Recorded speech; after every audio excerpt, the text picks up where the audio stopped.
Right Madhya Pradesh రాజస్థాన్లో చిన్నారుల మరణానికి కారణమైన దగ్గు మందులపై పలు రాష్ట్రాలు కొరడా కులిపిస్తున్నాయి. ఈ క్రమంలోనే తెలంగాణ డ్రగ్స్ కంట్రోల్ బోర్డు కీలక నిర్ణయం తీసుకుంది. కోల్డ్రిఫ్ సిరప్ బ్యాచ్ నంబర్ 13ను తక్షణమే నిలిపివేయాలని ఆదేశించింది. డైఇథిలిన్ గ్లైకాల్ అనే విషపూరితమైన కెమికల్స్ తో తయారు చేసినట్లు ప్రచారం జరుగుతోంది. దీంతో దీన్ని నిలిపివేయాలని DCA హెచ్చరించింది.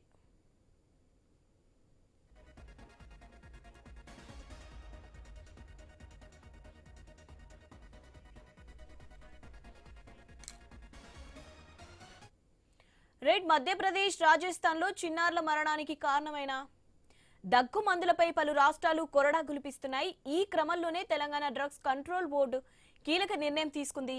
కోల్డ్రిఫ్ సిరప్ బ్యాచ్ నంబర్ 13ను తక్షణమే నిలిపివేయాలని ఆదేశించింది. డైఇథిలిన్ గ్లైకాల్ అనే విషపూరితమైన కెమికల్స్ తో తయారు చేసినట్లు ప్రచారం జరుగుతోంది. దీంతో దీన్ని నిలిపివేయాలని DCA హెచ్చరించింది. రైట్ దీనిపై అప్డేట్స్ తెలుసుకుందాం. మా ప్రతినిధి ప్రశాంత్ ఉన్నారు. ప్రశాంత్, దీనిపైన అప్డేట్స్ ఏంటి?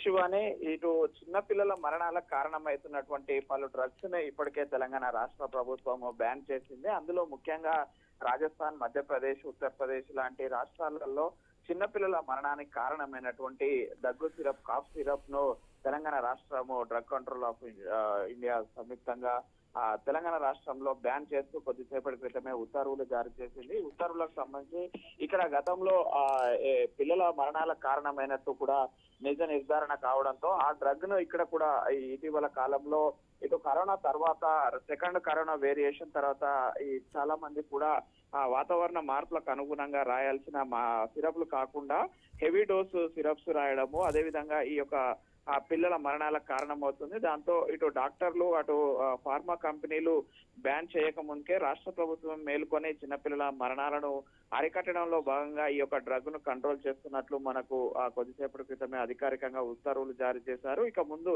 అటు అమ్మినా కానీ కొన్నా కానీ ఈ నిషేధాజ్ఞలు వాళ్ళకు వర్తిస్తాయి. చట్టరీత్యా చర్యలు తీసుకోవాల్సి ఉంటుంది. కాబట్టి ఫార్మా కంపెనీలు కానీ డాక్టర్స్ కానీ రెఫర్ చేసే మెడికల్ షాపులలో కూడా ఈ డ్రగ్స్ ని ఎవరు కూడా అమ్మకూడదు. ఒకవేళ అమ్మినట్లయినా ఎవరైనా కొన్నట్లయినా కూడా వారిపైన చట్టరీత్యా చర్యలు తీసుకునే అవకాశం అయితే ఉంటుంది శివాని. దీంతో అయితే చాలా మంది కూడా ఇటువంటి డ్రగ్స్ ను రాష్ట్ర ప్రభుత్వమే గుర్తించి మరిన్నిటిని కూడా బ్యాన్ చేయాలనే డిమాండ్ కూడా ఉంది శివాని. Right, thank you.